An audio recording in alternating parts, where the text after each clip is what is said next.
Hello students, welcome to Biometers classes online.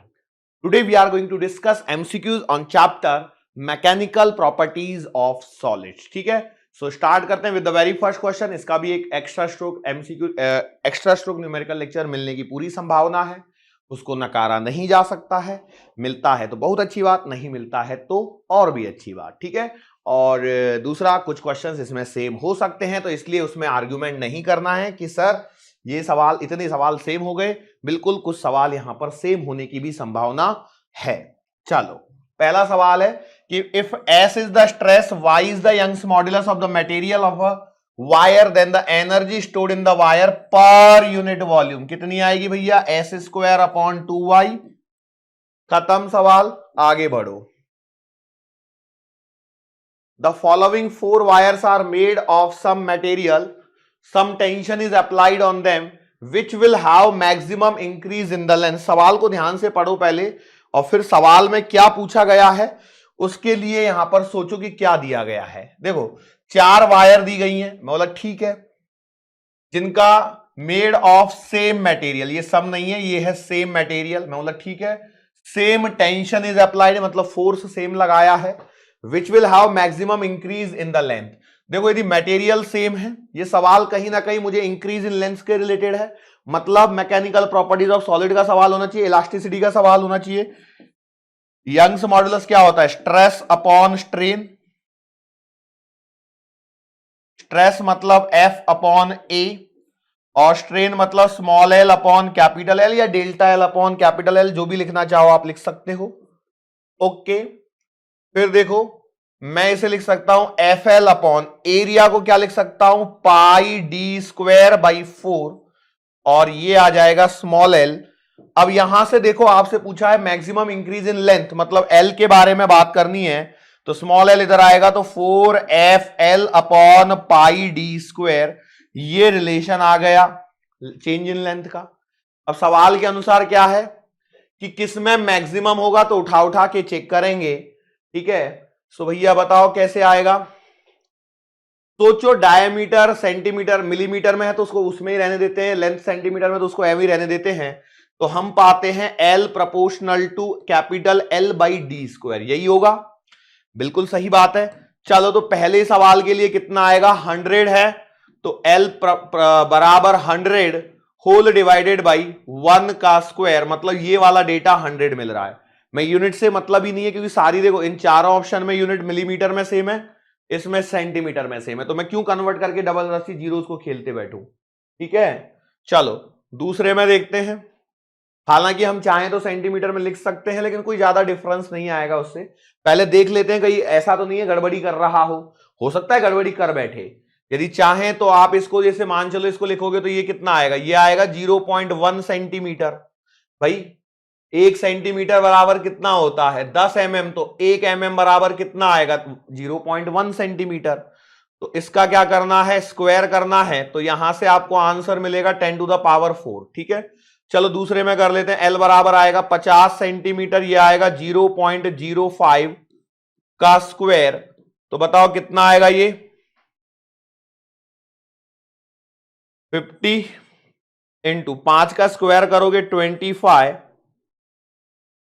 Into 10⁻⁻⁴, इसको काट लो इससे, तो ये आएगा 2 इंटू 10⁻⁴। ये तो इससे बड़ा आ रहा है, मतलब ये तो नहीं हो सकता। चलो तीसरे में देखते हैं। 200 और 2 है, तो ये तीसरे में आएगा 200 सेंटीमीटर अपॉन 2, मतलब 0.2 का होल स्क्वायर। 200 डिवाइडेड बाई 0.04, 2 हटाओगे 2 0 बढ़ाओगे, 4 पंजे 20, 5 इंटू 10⁻3, मतलब ये भी नहीं आएगा। चौथा नंबर चेक करो बेटा, इसमें सिर्फ चेकिंग का खेल है। 300 और 3 है, तो आप लिखोगे 300 डिवाइडेड बाई 3 mm, मतलब 0.3 का स्क्वायर, सो 300 इंटू 0.09। ठीक है, तो यहां करेंगे, पॉइंट हटेगा, 2 0 आएगी, तो 3/9 इंटू 10⁻⁴, तो 1/3 इंटू 10⁻⁴ आ रहा है, बराबर। चाहे तो 10/3 इंटू 10⁻³ भी लिख सकते हो, तो पावर 3 जा रही है, यहां पे 3.33 आ रहा है, तो ये भी छोटा है। तो सबसे बड़ा कौन सा दिख रहा है? ऑप्शन नंबर बी वाला दिख रहा है। So correct answer is option number B. ये सवाल बहुत आसान होता है, ये सिर्फ और सिर्फ आपका टाइम कंज्यूम कराने के लिए दिए जाते हैं, ठीक है। ये बहुत पहले किसी कॉम्पिटिटिव एग्जाम में ऑलरेडी आ चुका है। क्वेश्चन नंबर है 3, क्या कह रहा है देखो, a rod elongates by L when a body of mass M is suspended from it, the work done, तो वर्क डन क्या होगा, हाफ लोड और एक्सटेंशन, यस और नो। देखो वर्क डन पूछा है, work done per unit volume नहीं पूछा है, ध्यान से देखना बेटा। हाफ लोड कितना आएगा, मास m है तो mg, और एक्सटेंशन तो यहां पर क्लियरली लिखा है लॉन्ग रॉड L से इलोंगेट हो रही है, मतलब your answer will B mgl/2, है क्या कहीं? तो देखो पहला ऑप्शन में हाफ mgl लिखा है, मतलब option number A is correct. Clear है?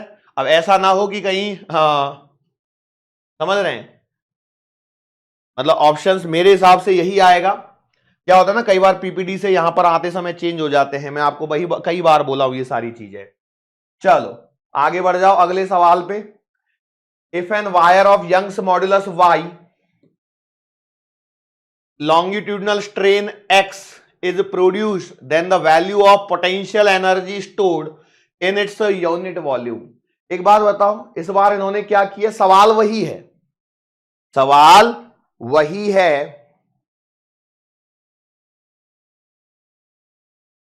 पहले सवाल में देखो यंग्स मॉड्यूलस y है और यहां पर s is the stress, yes और नो। वैसे ही सवाल है क्या ये, बिल्कुल वैसा ही सवाल है, लेकिन इस बार क्या किया गया इस सवाल में, कहां गया, नहीं ये नहीं, चौथा potential energy per unit volume, मतलब basically work done per unit volume ही पूछा है।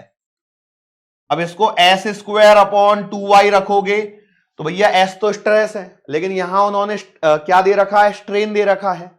तो एक बात बताओ, y बराबर क्या आएगा, stress upon strain.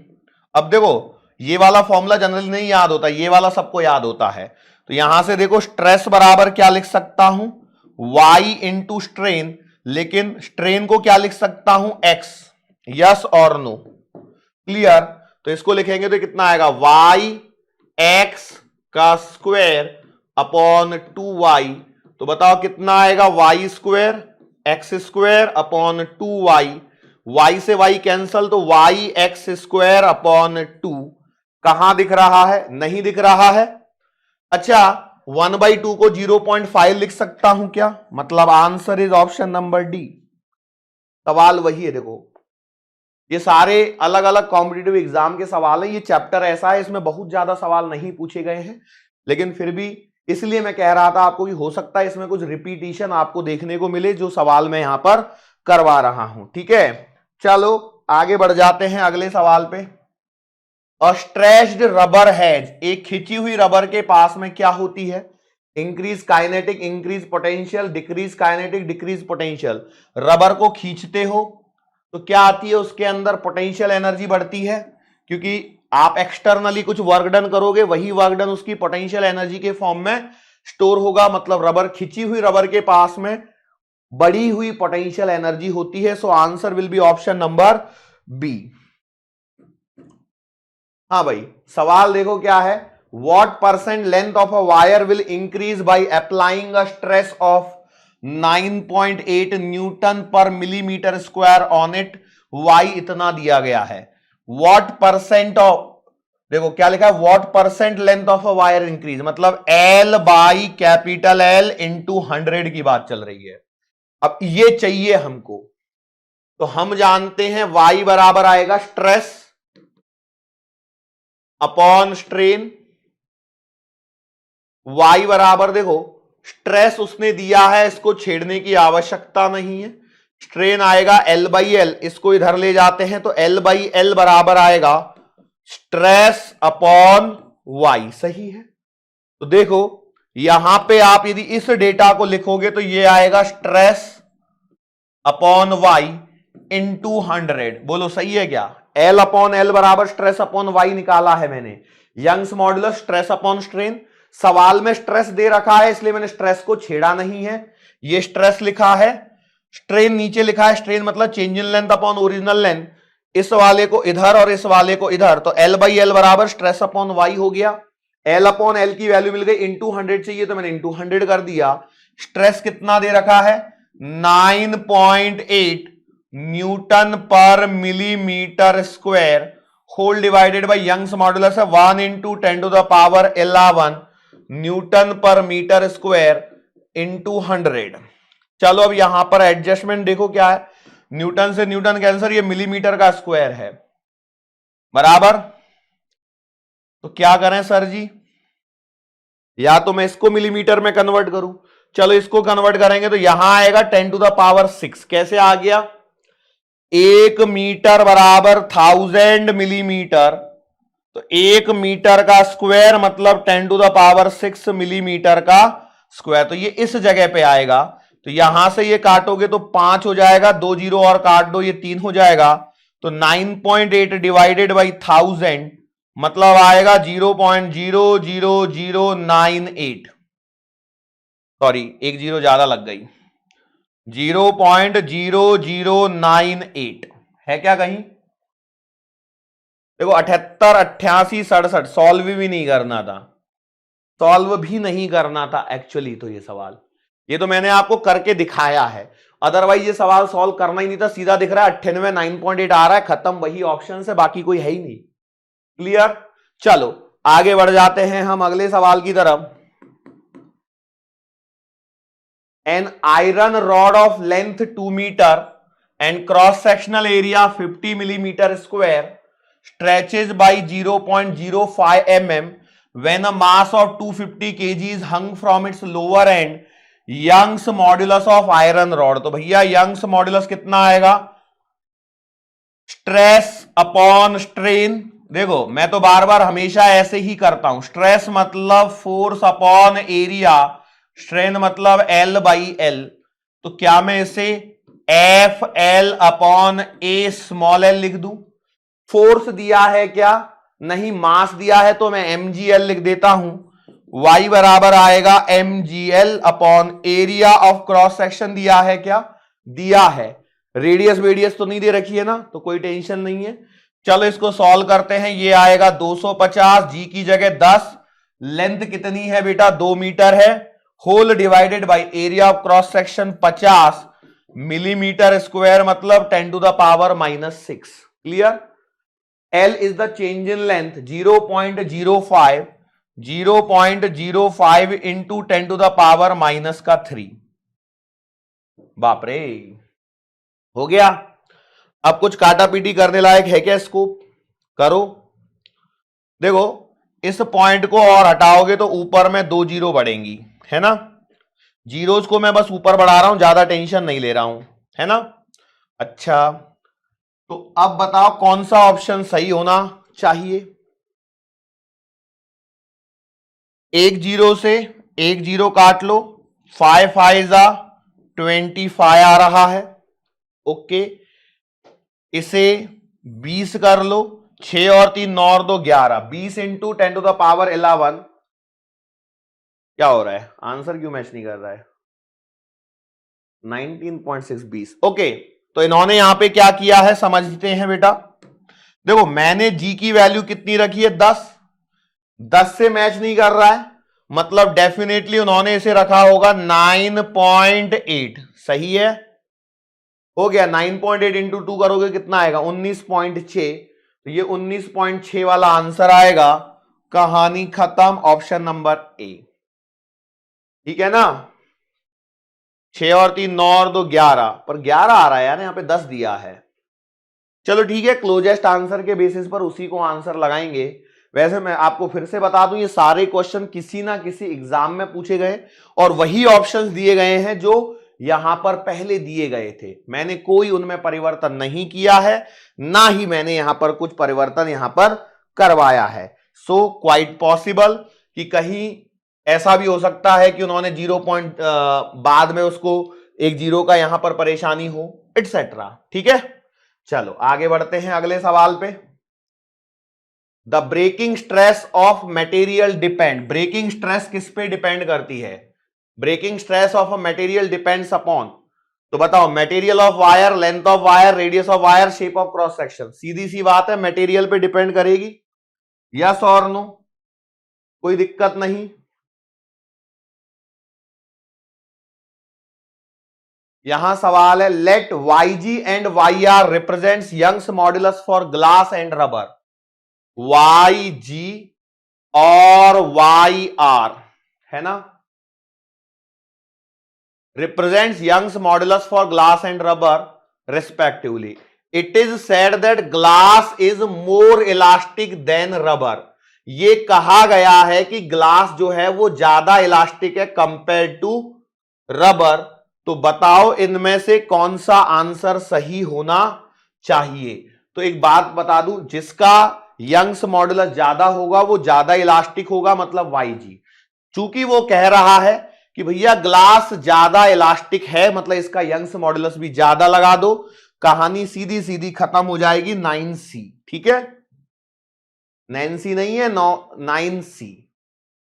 According to Hooke's law of elasticity, if stress is increase then ratio of stress strain.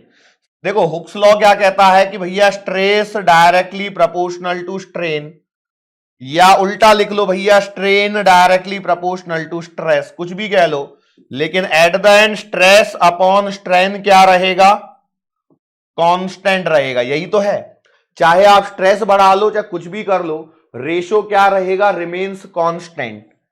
इसे यंग्स जिसे क्या कहते हैं, modulus of elasticity. Young's modulus वगैरह वो तो बेसिस पे नाम दिया गया है, लेकिन उसे कहेंगे क्या, मॉड्यूलस ऑफ इलास्टिसिटी। वो क्या रहता है, कांस्टेंट रहता है, वो स्ट्रेस को या स्ट्रेन को बढ़ाने से बढ़ेगा नहीं।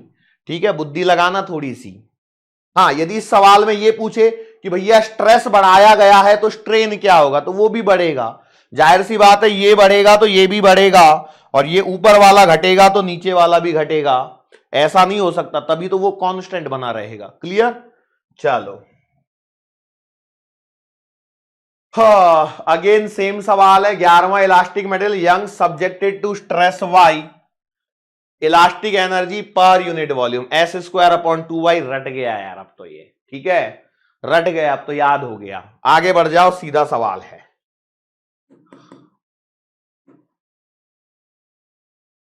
a wire of length capital L and radius small r is slightly fixed at one end.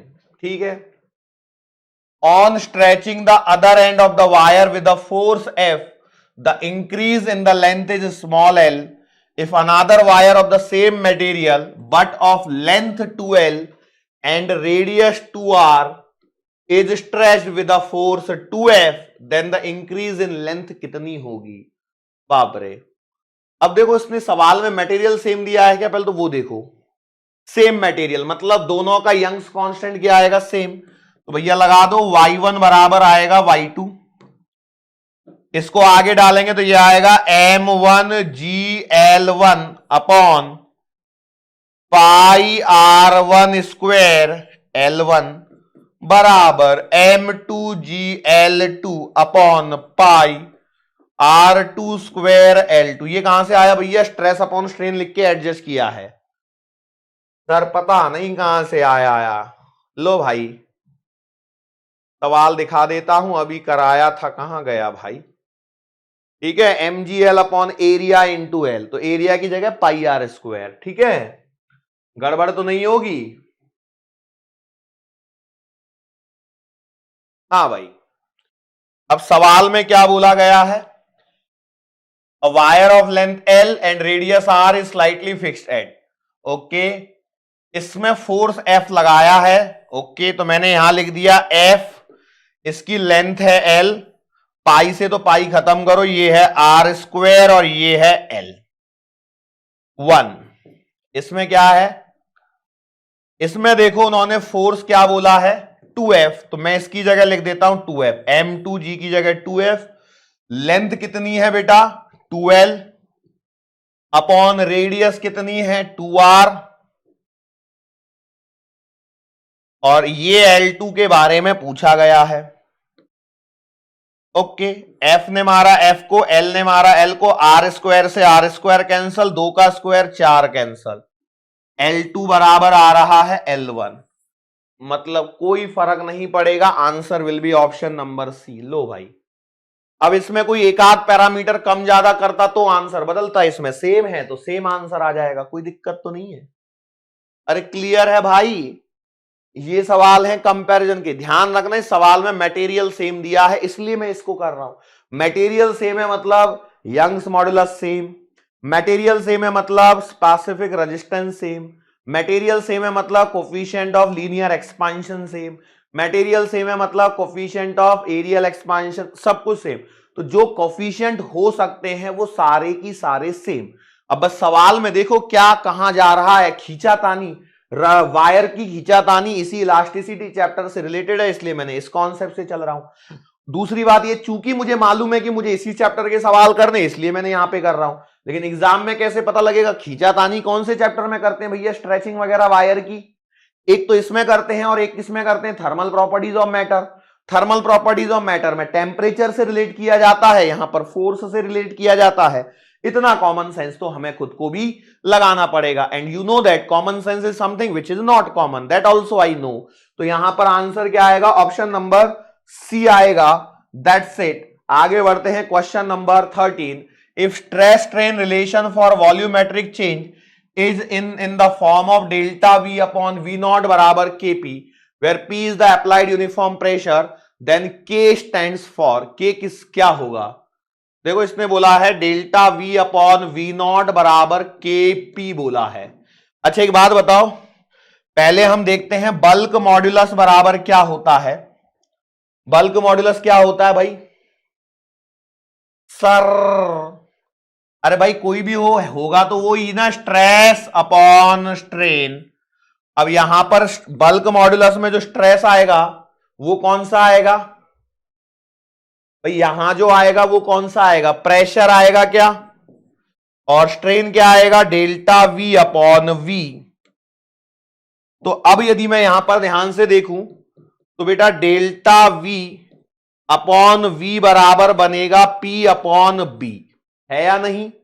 लेकिन यहां उसने सवाल में दिया है delta V upon V naught बराबर के पी, तो मतलब 1 अपॉन बी, और 1 अपॉन बी मतलब क्या हो गया, ये हो गया कॉम्प्रेसिबिलिटी।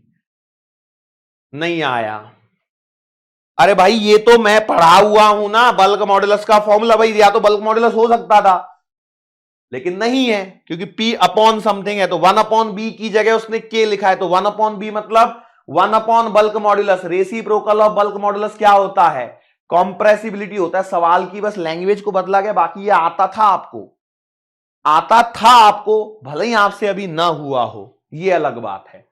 चलो कॉम्प्रेसिबिलिटी, आगे आ जाओ क्वेश्चन नंबर 14।